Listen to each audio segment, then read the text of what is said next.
Hello my sexy compatriots, it's the cup of coffee you all know I love, Minty Coffee, and I'm here with another casual commentary. This time the subject, as the title suggests, TF2 weapon balancing and how they differ from perspectives of logic and perspectives of emotion. What do I mean by this?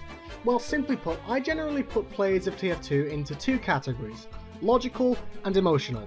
Logical players look at the stats of a weapon objectively and judge its balance, while emotional players observe the weapon's functionality from a subjective standpoint, prioritizing the enjoyment and fulfillment of using the weapon. What this typically results in is bitter arguments between players who look at weapons logically and players who look at a weapon subjectively, or simply put, arguments between balance and enjoyment. This can be attributed to what we call the amplification hypothesis. In simple terms, the amplification hypothesis covers displaying certainty and confidence in a particular attitude when talking with another person, and that showing confidence in your attitude will increase and harden it.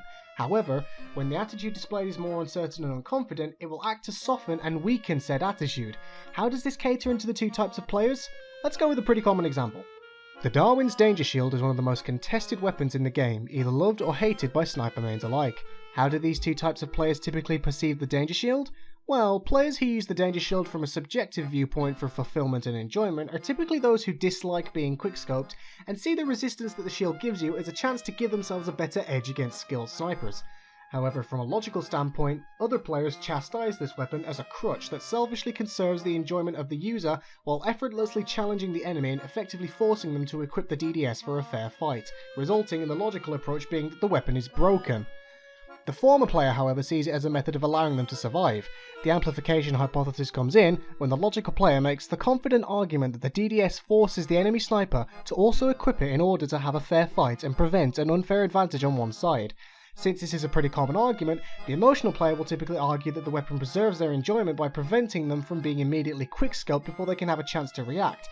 However, since the brokenness of the Darwin's Danger Shield is eclipsed in competitive play, for example, resulting in it being banned in many leagues, the logical argument has clearly been the one that has been popularised by the community, and as such is easier to promote confidently and is more accepted, with the enjoyment of the Darwin's Danger Shield being preferred by a drastically smaller margin of people. This leads into my main argument on weapon balancing as a whole. Logical players have the tendency to focus too much on the balance of a weapon but not the enjoyment, which can result in a weapon that is thoroughly balanced and well thought out, but in practice unfun to play against and unsatisfying to use. Case in point, the classic. I call this a balanced weapon because of its gimmick being that you sacrifice the instant headshot capability for a much higher level of awareness, since you can charge while unscoped. However, because of the lack of a quick headshot capability, generally this weapon is found to be unsatisfying and inconsistent to use, and the satisfying gibbing is only a few and far between consistency due to having fully charged your shot, preventing you from getting a consistent headshot. To me, it's balanced, but very unsatisfying and, like I said, inconsistent. At this point, players begin to massively disagree on the balance and enjoyment of the weapons. Polarization begins to take effect. Essentially that when people are enthused by a particular idea, they may gradually acquire a more extreme viewpoint. When looking at evidence for their point, they will amplify confirming evidence, but downplay disconfirming evidence in their favour. This contributes to their viewpoint becoming more entrenched and extreme. So, in this light, extremely logical players will focus entirely on balance and only find evidence that supports their idea, and will ignore whether a weapon is fun to use or not, and vice versa for the extremely emotional players.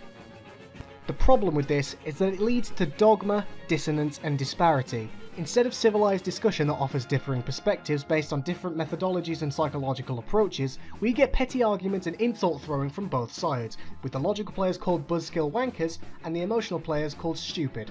Of course, neither are true. There should be a good mix of logical balance and enjoyment within a weapon, which results in a perfect weapon like the Fists of Steel, a simple melee weapon that effectively halves all range damage you take while doubling melee damage you take. It's fun to use and a well balanced weapon, pretty impressive for just a melee weapon. So what do I ask you to take from this?